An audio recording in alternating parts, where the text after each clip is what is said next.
여러분 안녕하세요. 경제아춤을 박종현입니다. 새해가 시작된 지 한 2주 조금 안 됐는데요. 체감적으로는 뭐 거의 한 2달? 이 정도 된 느낌이에요.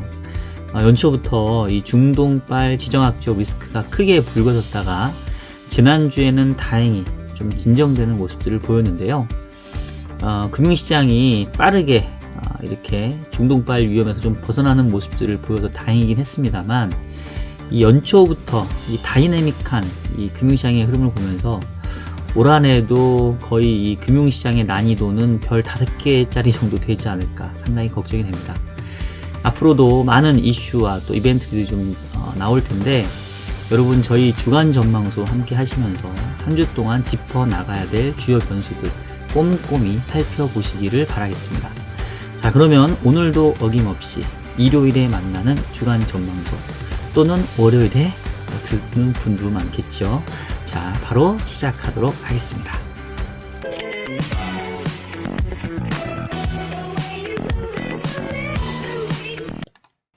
자, 먼저 지난주 금융시장 한번 좀 리뷰해보고요. 다음 한 주도 간단하게 정리해보는 시간입니다.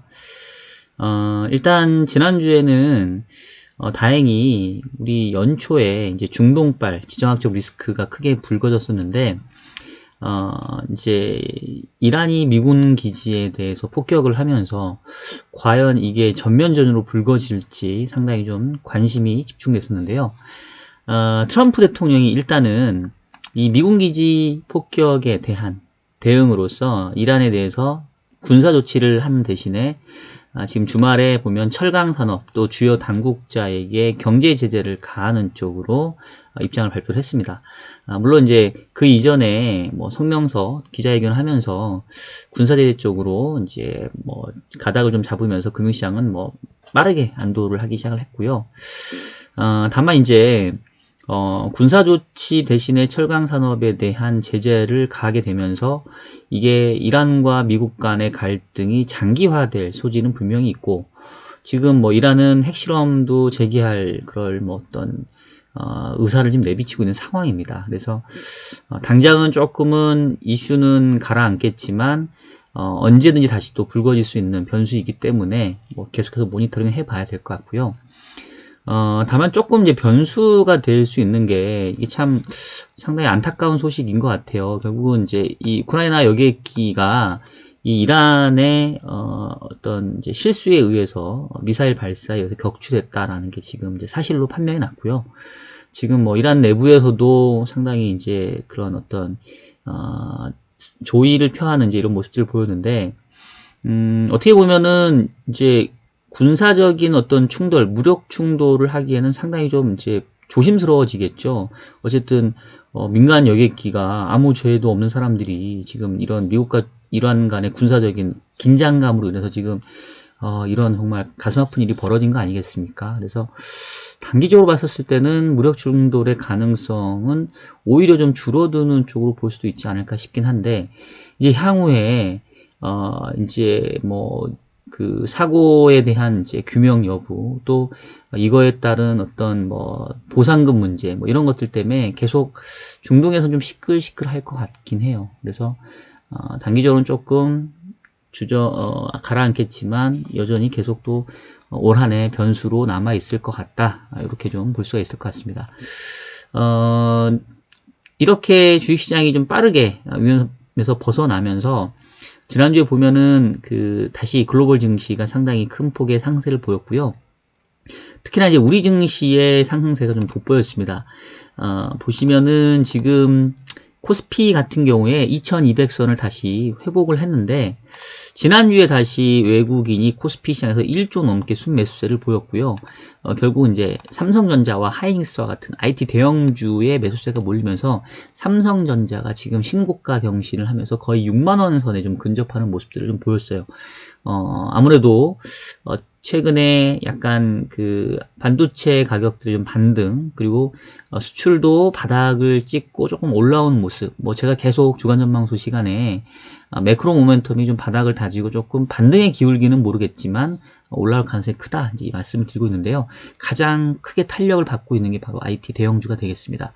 일단은 모멘텀 자체가 지금 계속 유효하기 때문에 국내 증시가 뭐 다시 또 뭔가 돌발 악재가 발생하지 않는다고 한다면 올해는 조금 글로벌 시장보다는 조금 선방할 가능성이 있어 보이고요.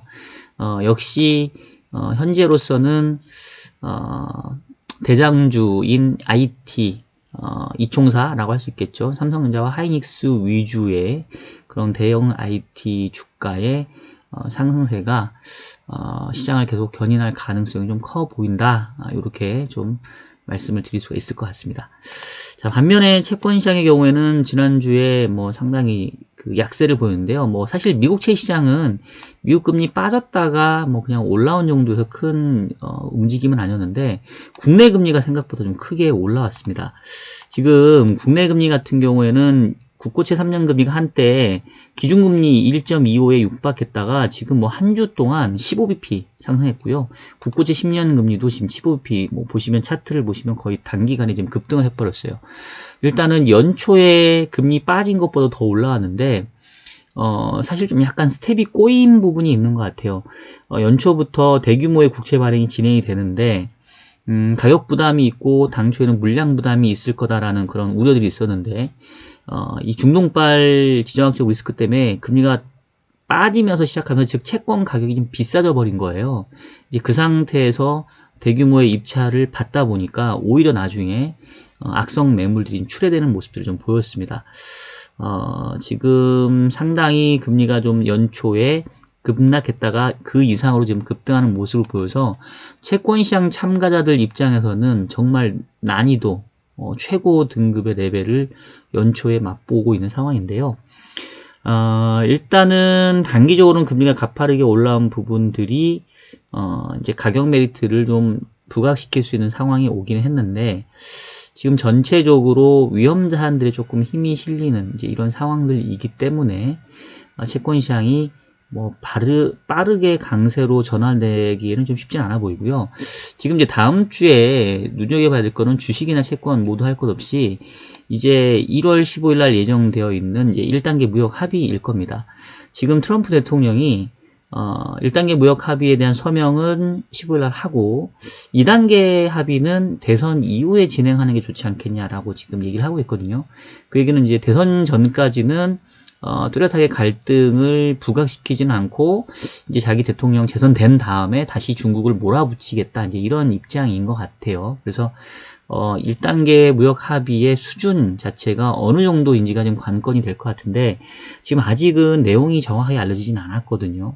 그래서 지금 중국말로 번역하느라 시간이 걸린다 뭐 이런 얘기가 나오고 있는데 15일날 우리가 뚜껑을 열어봤을 때 무역 합의의 수준이 어느 정도 레벨에 있는지 그리고 향후에 문제가 될 수 있는 지적재산권 문제, 또 기술 이전 문제 이런 부분에 대해서 얼마만큼 갈등의 소지가 열려져 있는지 이 부분이 중요할 것 같아요. 이제 그게 적어도 대선 전까지는 미국과 중국 간의 갈등이 이제 가라앉는 쪽이라고 한다면 주가와 금리가 상승하는 뭐 이른바 위험자산 선호 현상들이 나타날 거고요.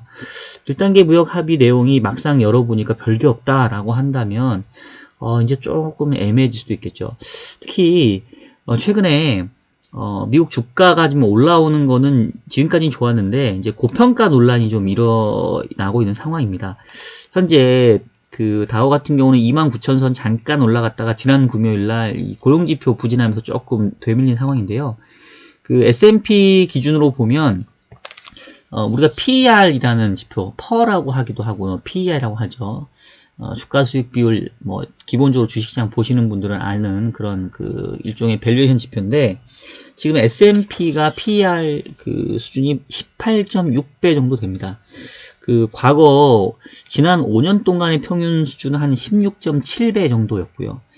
과거 10년 평균은 14.9배 정도여서 지금 최근 흐름으로 봤었을 때는 상당히 높은 건 맞아요. 그리고 이게 지난번 닷컴 버블 때 정점 수준보다도 지금 높다고 하니까 지금 미국 시장의 경우에는 그동안의 가파른 주가 상승 때문에 밸류에이션 부담이 지금 높아지고 있는 상황입니다. 뭐 우리 증시는 뭐 그런 상황은 아니긴 한데 어쨌든 뭐 미국의 주가가 여기서 상승세가 막히거나 뭐 조정을 크게 받게 되면 뭐 우리 증시뿐만 아니라 글로벌 증시 다 영향을 미칠 수 있으니까, 그래서 요 부분들이 지금 향후에 상당한 좀 관심사이고요. 차트를 보시면 작년 10월부터 이렇게 쭉 뻗어 나왔지 않습니까?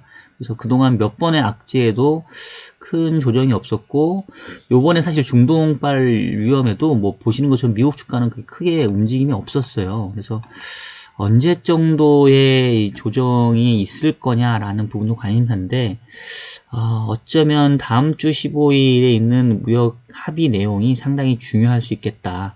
왜냐하면 주식시장 같은 경우에는 흔히 말하는 소문에 사서 뉴스에 파는 그런 상황들이 강하기 때문에, 지금 상해 지수도 보면 차트를 한번 보시는 것처럼 지금 3000선까지 빠르게 지금 치고 올라왔는데, 거의 이 무역 전쟁에 대한 우려가 불거졌던 그 직전 작년 5월 고주 수준까지 지금 올라왔거든요.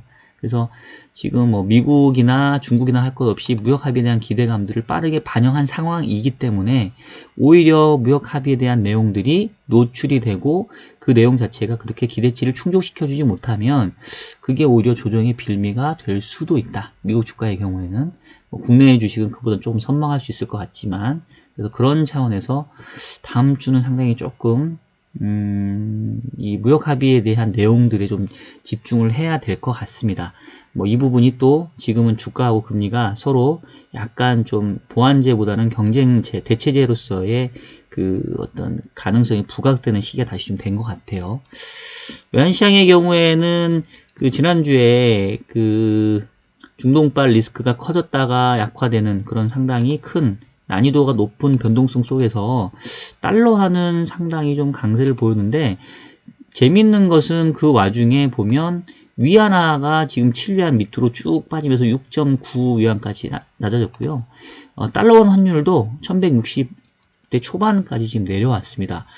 전체적으로 달러화는 강하지만 신흥국들 통화도 강한 형태여서 뭐 이른바 유로화나 뭐 엔화 이런 미국을 제외한 선진국들의 통화가 약세를 보였던 이런 모습이었다고 할 수 있겠는데요.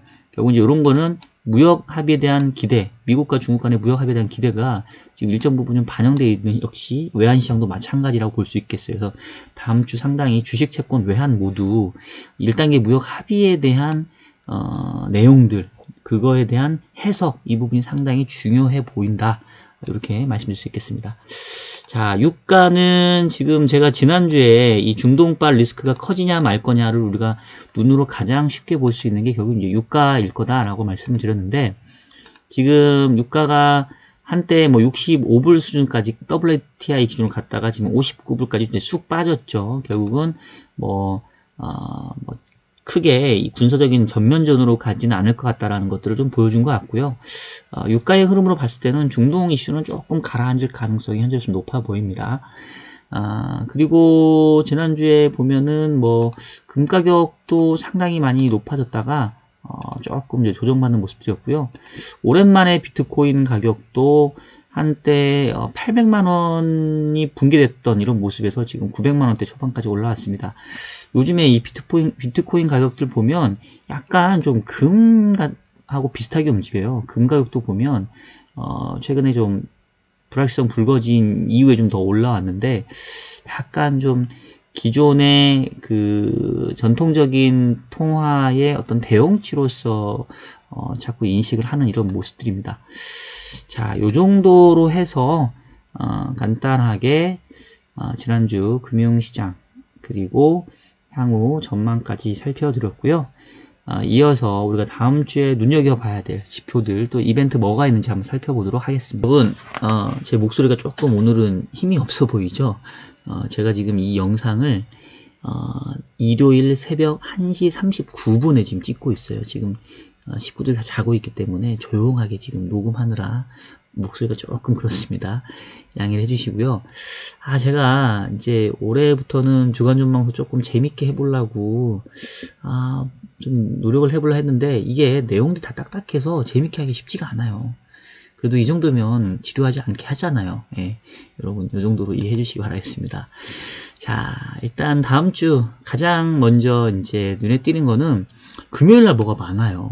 그래서 일단 요 내용은 이따가 다시 말씀드리고, 월요일부터 보면은 지금 10일까지의 수출이 발표가 되는데, 원래 관세청에 보면은 뭐 매달 이제 10일 다음 10일 단위로, 그러니까 11일, 21일 뭐 이렇게 수출 데이터 발표되는데, 지금 관세청이 뭐 홈페이지 무슨 공사하고 있나 봐요. 그래서 확인을 못 했습니다. 아마 10일까지 수출이 기저효과 감안해보면 꽤 잘 나왔지 않을까라는 생각이 드는데, 월요일 아침 가면 확인이 될 거예요. 그리고 화요일 날에는 이제 중국에서도 수출입 지표가 나오게 되는데, 중국은 이제 우리가 관심 있는 건 수출보다는 수입이죠. 중국의 수입이 곧 우리에겐 수출이니까요. 보시면 중국 수입 증가율이 계속 지금 마이너스권에 머물러 있는데, 지금 예측치는 약간 플러스이네요. 그래서 어느 정도 플러스가 나올지 지금 관심인데, 최근에 중국 쪽 지표 보면은 의외로 나쁘지 않다라는 제가 말씀 계속 드리잖아요. 다음 주는 특히나 중국 지표 중에 금요일날, 이제 말 나온 김에 그냥 같이 얘기할게요. 이 고정자산 투자, 산업생산, 소매판매 요 3종 세트가 발표가 되고요. 4분기 GDP 성장률도 지금 발표가 예정에 있습니다. 제가 계속 얘기해 드리는데, 중국이 GDP 성장률 6% 깨지는 거, 이거 별로 그렇게 중요한 이슈 아닙니다. 6% 미만으로 가면 무슨 큰일이 벌어질 것처럼 호들갑 떠는데, 우리 대한민국도 7, 80년대, 90년대만 하더라도 성장률 5%막 넘었어요. 지금은 2%밖에 안 됐잖아요. 낮아지는 게 당연합니다. 속도가 빨랐긴 했지만. 그래서 뭐 6% 성장률 깨지네 마네 뭐 이거에 대해서는 저는 그렇게 크게 걱정할 필요는 없다라고 생각을 하고요. 이제 세부 지표들이 중요한데, 전체적으로 봤었을 때는 여전히 중국 성장의 핵심, 키를 쥐고 있는 이 투자 증가율은 조금 떨어지고 있는 건 맞아요. 그리고 역시 생산 증가율도 부진한데 최근에 조금 개선이 됐고요. 그래서 일단은 뭐 세부 지표들 썩 나쁘지 않아 보이고, 설령 2분기 GDP 부진한다 하더라도 모멘텀적인 측면은 괜찮다. 그리고 무역 합의에 대한 부분들이 어느 정도 일단락되면 중국 쪽 모멘텀은 좀 괜찮지 않겠냐, 뭐 이런 생각이 좀 듭니다. 결국 관건은 다음 주 수요일에 예정되어 있는 미국과 중국 간의 1차 무역 합의 서명식이고요.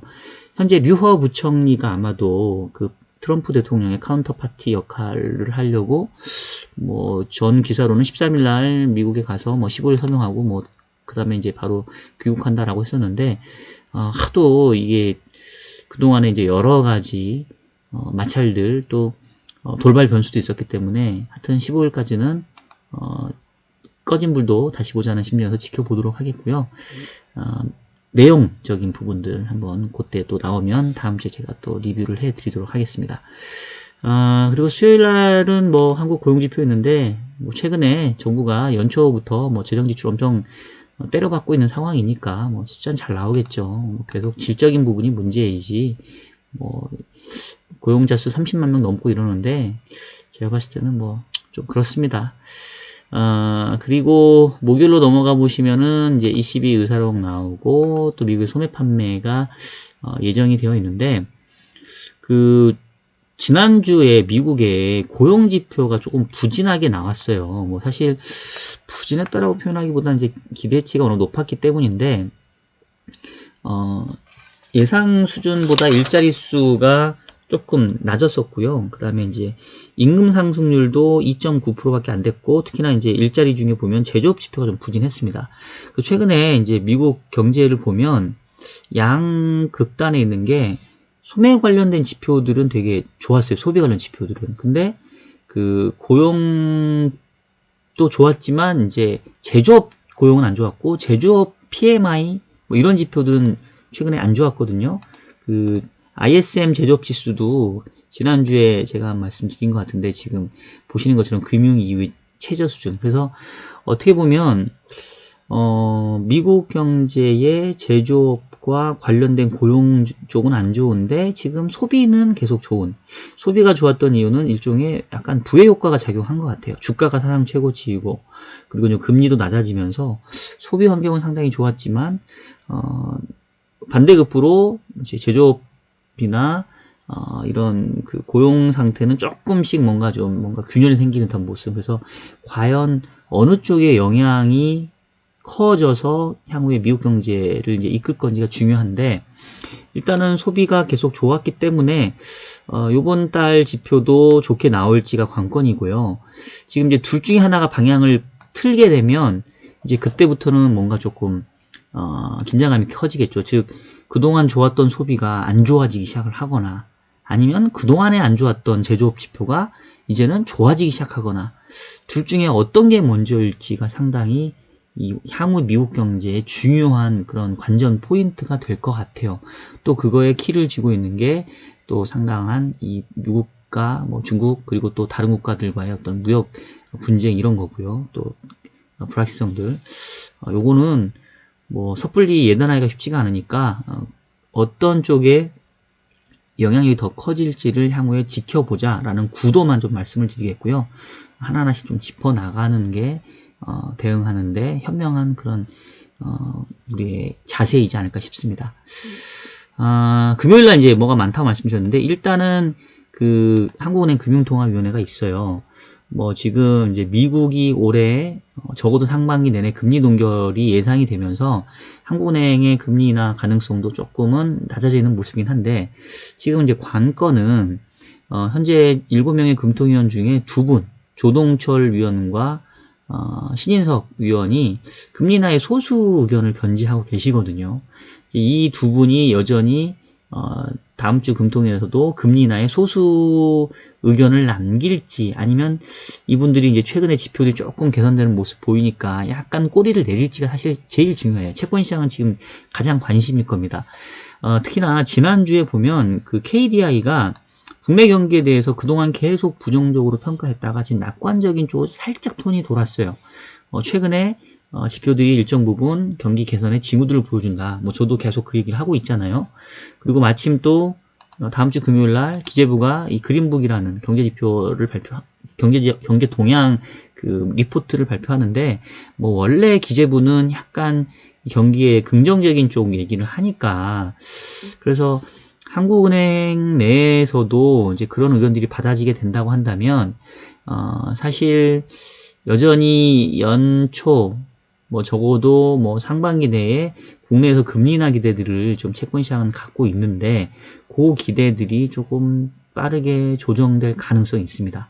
사실 지난주 금리가 올라오면서 일정 부분 좀 조정을 받긴 했는데, 여전히 애널리스트들 이렇게 전망해 놓은 거 보면 올해 상반기에 금리 인하 전망들을 많이 해놓고 있어요. 그래서 그 부분이 조정될 여지가 좀 중요한 것 같고, 저는 개인적으로 올해 상반기에 한국은행의 추가 금리 인하는 좀 어렵지 않겠냐. 결국 현재로서는 미국이 먼저 금리 인하를 재개하고 그 다음에 하느니 뒤쫓아가는 이런 형태이지 않을까 싶고, 현재의 경기 흐름으로 봤을 때는 빨라야 올해 하반기 정도 넘어가야 되지 않을까라는 생각을 하고 있습니다. 다음 주 한번 확인을 해 보시죠. 뭐, 요 정도 해서 다음 주 일정들, 주요 이벤트를 한번 쭉 살펴드렸습니다. 자, 여러분, 벌써 2020년도도 지금 이제 둘째 주, 지나서 셋째 주로 지금 접어들고 있는데요. 시간 지금 빨리 가네요. 저도 연초부터 지금 시장이 너무 난이도가 높은 모습을 보여줘서 정신이 없는데, 이게 진짜 운용하는 입장에서 보면 항상 이러한 돌발 변수, 이벤트 이런 것 터졌을 때 시장이 움직이면 저도 같이 움직이더라고요. 근데 그런 움직임을 최소화시킬 수 있는 거는 결국은 공부밖에 없는 것 같아요. 매크로에 대한 공부, 전체적인 경기 흐름에 대한 흐름을 내가 꽉 쥐고 있으면 이런 작은 흐름에 조금 더 초연해지고 내 포지션을 계속 지킬 수 있는 이런 상황이 될 것 같은데, 내 공부가 부족하면 같이 흔들립니다. 그래서 저희 주간전망소 같이 하시는 분들, 저희 계속 저랑 같이 공부하시면서 시장은 흔들리지만 저희들 마음은 흔들리지 않게 최대한 이렇게 잘 다져나갔으면 좋겠습니다. 자, 그럼 새벽에 보내드려서 상당히 조용하게 진행했던 주간전망소 오늘은 이쯤에서 마치도록 하겠고요. 제가 업로드는 아마 자고 일어나서 아침에 올릴 것 같아요. 자, 그러면 여러분 남은 주말 잘 보내시고요. 한 주 동안 건승하시길 바라겠습니다. 저는 또 다음 주에 뵐게요. 여러분 안녕.